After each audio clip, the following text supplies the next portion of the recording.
wabarakatuh. Saya Amalia Kurniawati dari kelas 10 IPS 2 nomor absen 4 akan mempresentasikan tentang haji, zakat, dan wakaf. Haji, yaitu pengertian haji, hukum haji, syarat dan rukun haji, jenis haji, keutamaan haji.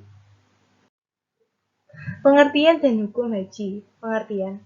Menurut istilah, haji adalah sengaja mengunjungi Ka'bah dengan niat beribadah pada waktu tertentu dengan cara-cara tertentu pula. Kata haji berasal dari bahasa Arab yang berarti menyengaja atau menuju, yang bermaksud sengaja mengunjungi Baitullah atau Ka'bah di Mekah untuk melakukan ibadah kepada Allah Subhanahu wa Ta'ala pada waktu tertentu. Hukum haji. Hukum melaksanakan ibadah haji adalah wajib bagi yang mampu melaksanakannya, yang dijelaskan pada Al-Quran Surat Ali Imran ayat 97. Padanya terdapat tanda-tanda yang nyata, di antaranya makam Ibrahim. Barang siapa yang memasukkan itu menjadi amanah dia. Mengerjakan haji adalah kewajiban manusia terhadap Allah. Orang yang sanggup mengadakan perjalanan ke Baitullah, barang siapa mengingkari kewajiban haji, sesungguhnya Allah Maha Kaya, tidak memerlukan sesuatu dari semesta alam. Syarat haji terbagi menjadi dua, yaitu syarat wajib dan syarat sah. Syarat wajibnya yaitu Islam, berakal, baligh, muhrim, mampu dalam segala hal, dalam biaya, kesehatan, keimanan, dan nafkah bagi keluarga yang ditinggalkan. Syarat sahnya yaitu Islam, baligh, berakal, dan merdeka. Rukun haji dibedakan menjadi 6, yaitu ihram, wukuf, tawaf, sa'i, tahallul, dan tertib. Ihram adalah berniat mengerjakan ibadah haji atau umroh yang ditandai dengan mengenakan pakaian ihram yang berwarna putih dan mengucapkan lafaz labbaik Allahumma hajjan bagi yang haji, labbaik Allahumma umrotan bagi yang umroh. Apabila dengan sengaja jamaah mikot tanpa ihram, maka harus kembali ke salah satu mikot untuk ihram. Apabila jamaah sudah berihram, maka berlaku semua larangan ihram sampai tahallul. Larangan khusus bagi jamaah laki-laki selama beribadah umat atau haji. 1. Memakai pakaian yang dijahit seperti kaos, kemeja, ataupun celana. Memakai sepatu atau alas kaki yang menutupi mata kaki. Ketiga, menutup kepala atau menggunakan topi. Larangan khusus bagi jamaah perempuan saat melaksanakan ibadah umrah atau haji yaitu mengenakan kaos tangan yang menutup telapak tangan dan menutup muka atau mengenakan cadar. Larangan bagi jamaah laki-laki dan perempuan memakai wangi-wangian kecuali yang dipakai sebelum memakai ihram. 2. Memotong kuku dan mencukur atau mencabut bulu badan, berburu, mengganggu, atau membunuh binatang dengan cara apapun. Menikahkan atau mengundang wanita untuk dinikahkan atau bersetubuh. Mencaci atau bertengkar atau mengucapkan kata-kata kotor. Memotong pepohonan di tanah haram. Wukuf yaitu hadir di padang Arafah pada tanggal 9 Zulhijjah dari tergelincirnya matahari hingga terbenam. Wukuf di Arafah merupakan saat yang tepat untuk mawas dan merenungi dari atas kesalahan yang telah diperbuat, menyesali dan bertaubat. Wukuf yang dicontohkan Rasulullah diawali dengan sholat jamaah, zuhur, dan asar dengan jamak takdim qashar. Setelah itu dilanjutkan dengan khutbah guna memberi bimbingan wukuf, seruan ibadah, dan memanjatkan doa kepada Allah Subhanahu wa Ta'ala. Jika seseorang tidak melakukan wukuf, maka ia dianggap telah tertinggal hajinya karena wukuf termasuk dalam rukun haji yang harus dipenuhi. Juga di wukuf ada amalan yang dianjurkan seperti memperbanyak doa, Tawaf. Tawaf adalah berputar mengelilingi Ka'bah dan dilakukan secara berlawanan searah jarum jam dengan posisi Ka'bah di sebelah kiri badan, dimulai dari Hajar Aswad dan diakhiri di Hajar Aswad juga, dilakukan sebanyak 7 kali putaran.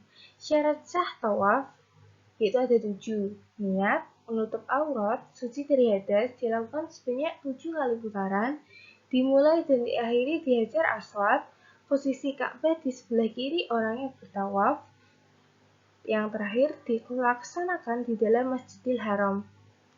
Tawaf dibagi menjadi 3 macam, yaitu tawaf qudum, tawaf ifadah, dan tawaf wado. Tata cara tawaf. 1. Melaksanakan syarat sholat, yaitu bersuci, berniat, menutup aurat, dan lain sebagainya. Namun, dalam tawaf kita masih diperbolehkan untuk berkomunikasi dengan orang lain. Pundak kiri harus lurus ke arah kiblat dan tidak boleh menoleh ke belakang. Putarannya berlawanan dengan arah jarum jam dimulai dari titik Hajar Aswad. Melakukan putaran sebanyak 7 kali putaran. Selanjutnya, sa'i. Sa'i adalah berlari-lari kecil antara Bukit Sofa dan Bukit Marwah sebanyak 7 kali yang dimulai dari Bukit Sofa dan berakhir di Bukit Marwah. Syarat sah sa'i dilakukan sebanyak 7 kali putaran dari Bukit Sofa dan berakhir di Bukit Marwah. Dilakukan setelah tawaf ifadah atau setelah tawaf qudum. Yang ketiga, menjalani secara sempurna jarak Sofa Marwah dan Marwah Sofa. Dilakukan di tempat sa'i. Di Mas'a terdapat 2 pilar berwarna hijau. Ketika sampai di sana dianjurkan bagi laki-laki untuk lari-lari kecil, sedangkan perempuan diharuskan mempercepat jalannya. Ketika mendekati Bukit Marwah, membaca doa seperti yang terdapat dalam Quran Surat Al-Baqarah ayat 158. Ketika sampai di Bukit Marwah, menghadap ke arah Ka'bah, kemudian membaca tahlil sebagaimana yang dilakukan di Bukit Sofa.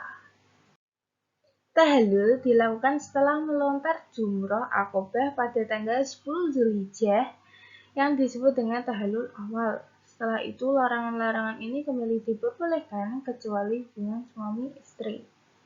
Tahallul tsani dilakukan setelah tawaf ifadah dan sa'i. Yang terakhir, tertib, yaitu berurutan dalam melaksanakan mulai ihram hingga tahallul. Lalu, jenis-jenis haji. Jenis haji dibagi menjadi 3, yaitu haji tamatu, haji ifrad, dan haji qiran. Haji tamatu yaitu melaksanakan umroh terlebih dahulu, kemudian memakai pakaian ihram lagi untuk melaksanakan manasik haji. Diwajibkan membayar dam atau berpuasa 10 hari, yaitu 3 hari di tanah suci dan 7 hari di tanah air. Haji ifrad ialah berihram dan berniat dari mikot hanya untuk haji. Dengan kata lain, mengerjakan haji terlebih dahulu, kemudian mengerjakan umroh. Tidak diwajibkan membayar denda atau dam. Haji qiran ialah melaksanakan haji dan umroh dengan 1 kali ihram. Jamaah diwajibkan memotong hewan kurban. Selanjutnya, keutamaan haji. Keutamaan haji dibagi menjadi 4, yaitu haji merupakan amal paling utama. Kedua, haji merupakan jihad. Kedua, haji menghapus dosa. Keempat, pahala ibadah haji adalah surga. Kita memasuki bagian zakat. Kita akan mempelajari pengertian zakat, hukum zakat, ketentuan dalam menerima zakat, jenis zakat dan pembagiannya, syarat dan rukun zakat, serta hikmah dan keutamaan ibadah zakat. Pengertian dan hukum zakat. Menurut istilah, zakat adalah pemberian yang wajib diberikan dari harta tertentu, menurut sifat-sifat dan ukuran kepada golongan tertentu. Kata zakat menurut bahasa berarti tumbuh, suci, dan berkah. Zakat merupakan salah satu dari rukun Islam dan disebutkan secara beriringan dengan kata sholat pada 82 ayat di dalam Al-Quran. Hukum zakat yaitu wajib. sebagai salah satu rukun Islam yang disebutkan di dalam Al-Quran. Dijelaskan dalam Al-Quran surat Al-Baqarah ayat 23. Dan dirikanlah sholat, tunaikanlah zakat, dan rukuklah beserta orang-orang yang rukuk. Ketentuan dalam menerima zakat.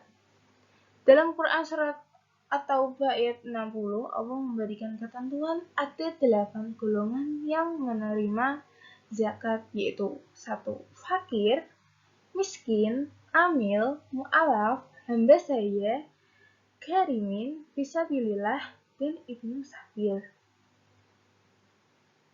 Selanjutnya, jenis zakat dan pembagiannya. Secara umum, zakat terbagi menjadi 2 jenis, yaitu zakat fitrah dan zakat mal. Zakat mal dibagi menjadi beberapa bagian, yaitu zakat hasil pertanian, zakat emas dan perak, zakat hasil ternak, dan zakat harta perniagaan. Pembagian zakat. 1. Untuk zakat fitrah, masing-masing orang diwajibkan menunaikan zakat fitrah setara dengan 2,5 kg atau 3,5 liter beras atau makanan pokok. Zakat hasil pertanian. Nisab dari harta pertanian adalah 5 wasak atau setara dengan 653 kg.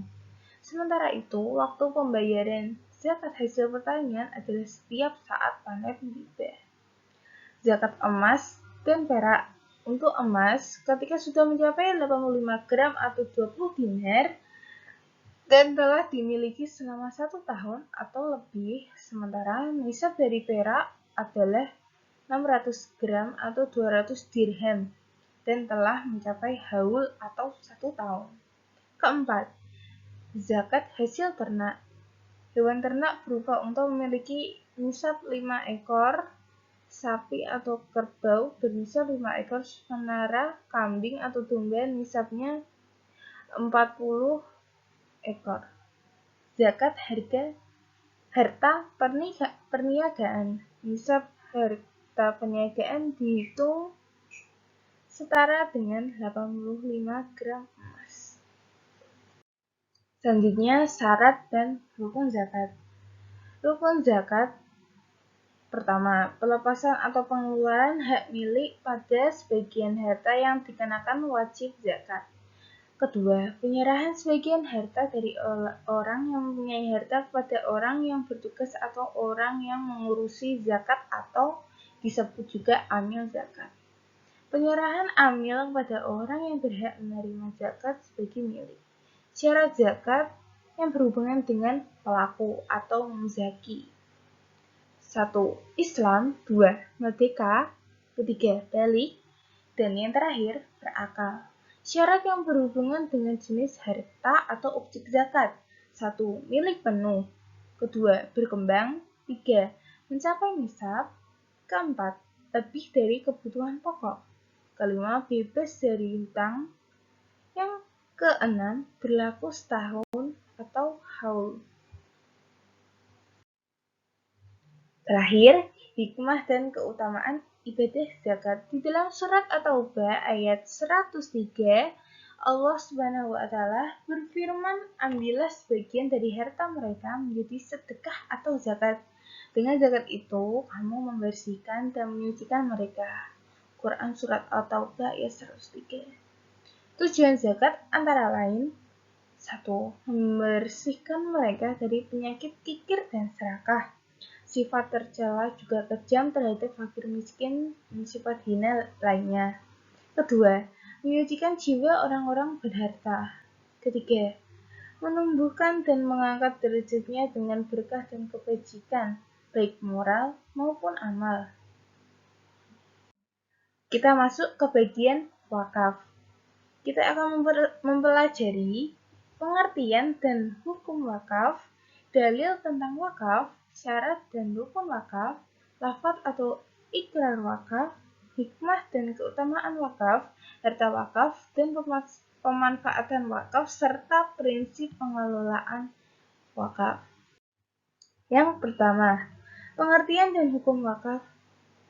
Menurut istilah syar'i, wakaf adalah ungkapan yang diartikan penahanan harta milik seseorang kepada orang lain atau kepada lembaga dengan cara menyerahkan benda yang bersifat kekal kepada masyarakat untuk diambil manfaatnya. Kata wakaf berasal dari bahasa Arab berarti menahan dan mencegah, artinya menahan untuk dijual, dihadiahkan, atau diwariskan.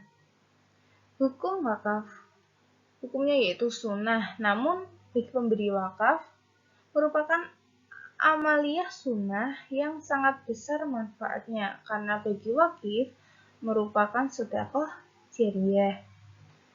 Dalam surat Ali Imran ayat 92, kamu sekali-sekali tidak sampai kepada kebajikan yang sempurna sebelum kamu menafkahkan harta yang kamu cintai, dan apa saja yang kamu nafkahkan, maka sesungguhnya Allah mengetahuinya.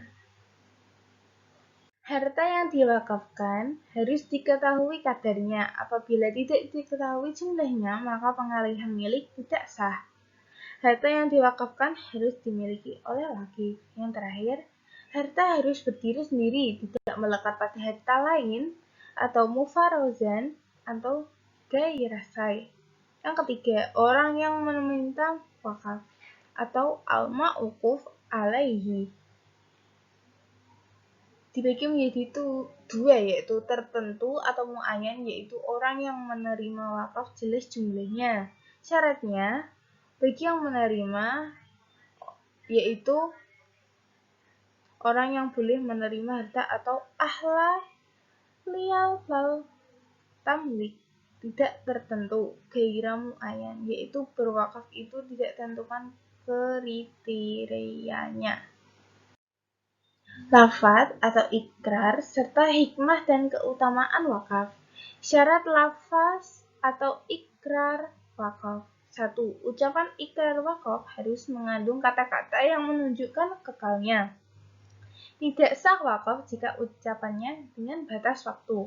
Kedua, ucapan ikrar wakaf dapat direalisasikan segera atau tanjis. Ketiga, ucapan ikrar wakaf bersifat pasti. Keempat, ucapan ikrar wakaf tidak diikuti oleh syarat yang membatalkan. Pewakaf tidak dapat menarik kembali pemilikan harta tersebut. Secara umum, penerima wakaf dianggap pemiliknya, tetapi bersifat tidak penuh. Salah satu keutamaan wakaf ialah bahwa ia akan dicatat dan dihitung sebagai amal jariyah yang pahalanya akan terus mengalir meskipun orangnya yang mewakafkannya meninggal dunia. Artinya, pemberi wakaf akan tetap menerima pahala selama wakafnya dimanfaatkan oleh orang lain. Harta wakaf dan pemanfaatan wakaf. Harta benda wakaf adalah harta benda yang memiliki daya tahan lama dan manfaat jangka panjang. Selain itu, harta wakaf mempunyai nilai ekonomi menurut syariah. Harta benda wakaf terdiri atas dua macam, yaitu benda tidak bergerak dan benda bergerak. Benda tidak bergerak yaitu hak atas tanah sesuai dengan ketentuan peraturan perundang-undangan yang berlaku. Kedua, bangunan atau bagian bangunan yang berdiri di atas tanah. Yang ketiga, tanaman dan benda lain yang berkaitan dengan tanah. Keempat, hak milik atas satuan rumah susun sesuai dengan ketentuan peraturan perundang-undangan yang berlaku. Yang kedua, wakaf benda bergerak. Wakaf yang dilakukan oleh lembaga keuangan syariah yang ditunjukkan oleh Menteri Agama. Yang kedua, logam mulia. Ketiga, surat berharga. Keempat, kendaraan. Kelima, hak atas kekayaan intelektual. Yang keenam, hak sewa. Prinsip-prinsip pengelolaan wakaf. Menurut Syar'i Antonio, ada 3 filosofi dasar tentang wakaf. 1. Manajemennya harus dalam bingkai proyek yang terintegrasi. Yang kedua, azas kesejahteraan nair. Yang ketiga, asas transparansi dan akuntabilisasi. Secara makro, wakaf diharapkan mampu mempengaruhi kegiatan ekonomi masyarakat. Prinsip pengelolaan wakaf dibagi menjadi 5, yaitu 1. Seluruh harta benda wakaf harus diterima sebagai sumbangan dari wakaf dengan status wakaf sesuai dengan syariah. Yang kedua, wakaf dilakukan tanpa batas waktu. Ketiga, wakif mempunyai kebebasan memilih tujuan sebagaimana yang diperkenankan oleh syariah. Keempat, jumlah harta wakaf tetap utuh dan hanya keuntungannya saja yang akan dibelanjakan untuk tujuan-tujuan yang telah ditentukan oleh wakif. Wakif dapat meminta keseluruhan keuntungan untuk tujuan yang telah ditentukan. Saya tutup. Terima kasih atas perhatiannya. Maaf jika ada yang salah. Wassalamualaikum warahmatullahi wabarakatuh.